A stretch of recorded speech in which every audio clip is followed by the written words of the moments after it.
नमस्ते, मेरा नाम विशाल है। मैं जम्मू से हूँ। मेरे पापा है जिनका नाम प्यारालाल भट्ट है। एक्चुअली मेरे को स्टार्टिंग में पेन हुई थी चेस्ट में। मैंने सोचा ऐसी कोई पेन वगैरह होगी, तो मैंने डॉक्टर से जम्मू में ही डॉक्टर को दिखाया, तो उन्होंने बोला आपको न्यूमोथोरैक्स हो गया, जैसे कि लंग्स में मतलब न्यूमोथोरैक्स हो गया है, हवा भरना लंग्स में। तो जैसे कि उन्होंने चेस्ट ट्यूब डाली तो कुछ टाइम के हफ्ते में मेरे को ठीक हो गया, मगर मुझे फिर वापस होने लग गया कि वापस क्यों हो रहा है। तो फिर डॉक्टर हर्ष सर से मेरी बात हुई थी, जो मेदांता हॉस्पिटल के डॉक्टर हैं जो गुड़गांव में है। तो सर से बात हुई, सर ने बोला सर्जरी होगी कि आपको कौन सी सर्जरी करनी है, या फिर ओपन करनी है या फिर वैट्स करनी है। हमने कहा सर वैट्स करनी है, तो जिससे कि सर ने ऑपरेट किया।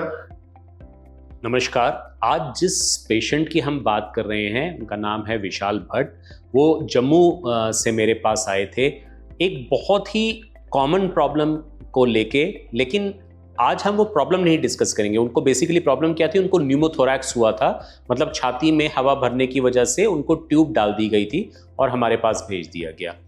अब न्यूमोथोरैक्स के कई पेशेंट मेरे पास आते हैं जो कहते हैं कि हमें कहा गया है कि हमको चेस्ट ट्यूब डाल दी गई है और इससे वो एक बार ठीक हो गया है, तो क्या ये आखिरी इलाज है न्यूमोथोरैक्स का?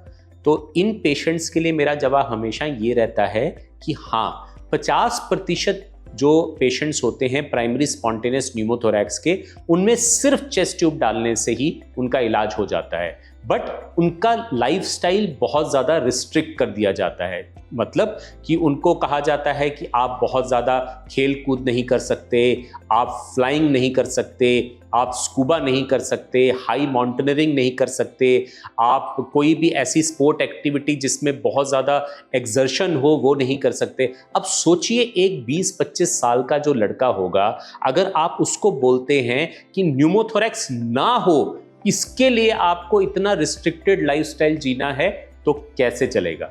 तो फिर उनके लिए मेरा जवाब हमेशा ये रहता है कि अगर आप इसमें वैट्स या दूरबीन की सर्जरी कराते हैं तो 99.9% ये सक्सेसफुल इलाज होगा और उसके एक हफ्ते के बाद आपको ना कोई रिस्ट्रिक्शन होंगी। आप जो करना चाहें, चाहे आप माउंटेनियरिंग करना चाहें, चाहे आप स्कूबा डाइविंग करना चाहें, फिर फ्रीक्वेंट फ्लाइंग करना चाहें, हाई एक्सर्शन स्पोर्ट्स खेलना चाहें, आप कुछ भी कर सकते हैं। तो मैं हमेशा चॉइस अपने पेशेंट पे छोड़ देता हूं कि वो क्या करना चाहते हैं। विशाल की एक बहुत अच्छी वैट सर्जरी हुई जिसकी वजह से वो अब बिल्कुल नॉर्मल लाइफ जी रहे हैं।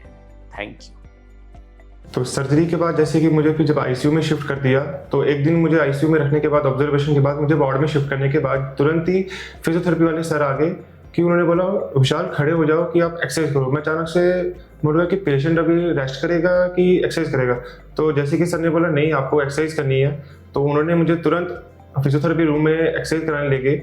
आधा घंटा दिन में 4 बार ही करना था एक्सरसाइज। तो जैसे कि वहाँ के फिजियोथेरेपी के सर बड़े अच्छे थे, नेचर उनका बड़ा सही था। तो जैसे वहाँ के सिस्टर्स नर्स बड़े अच्छे थे। जैसे कि आपको कोई भी इमरजेंसी थी, आपको एक बेल दबाना था, स्विच जो वहाँ पर होता है वो दबा के आपके नर्स वगैरह कोई भी प्रॉब्लम थी वो सॉल्व हो जाती थी तुरंत ही। डॉक्टर हर्षवर्धन सर दिन में 3 बार ही राउंड आते थे और उनका नेचर बहुत अच्छा है, हंसी मजाक सबसे करते हैं। उन्होंने बहुत अच्छा ट्रीटमेंट किया। डॉक्टर साहब, पूरे अरविंद साहब का टीम है इनका, हरदर्शन साहब टीम का बहुत बहुत धन्यवाद कर रहे हैं। इनका टीम का पूरा, जैसे सिस्टर नर्सिंग सिस्टर है, कोई जो भी है वहाँ पर, जैसे हर चीज़ का है, उन्होंने इनका बहुत अच्छा ध्यान रखा है। इनका हम सब पूरा सदा आभारी है क्योंकि हमारे बेटे का इन्होंने हर चीज़ का, हर तरफ का ध्यान रखा है। तो इसके साथ हम बहुत बहुत धन्यवाद कर रहे हैं सर। नमस्कार सर।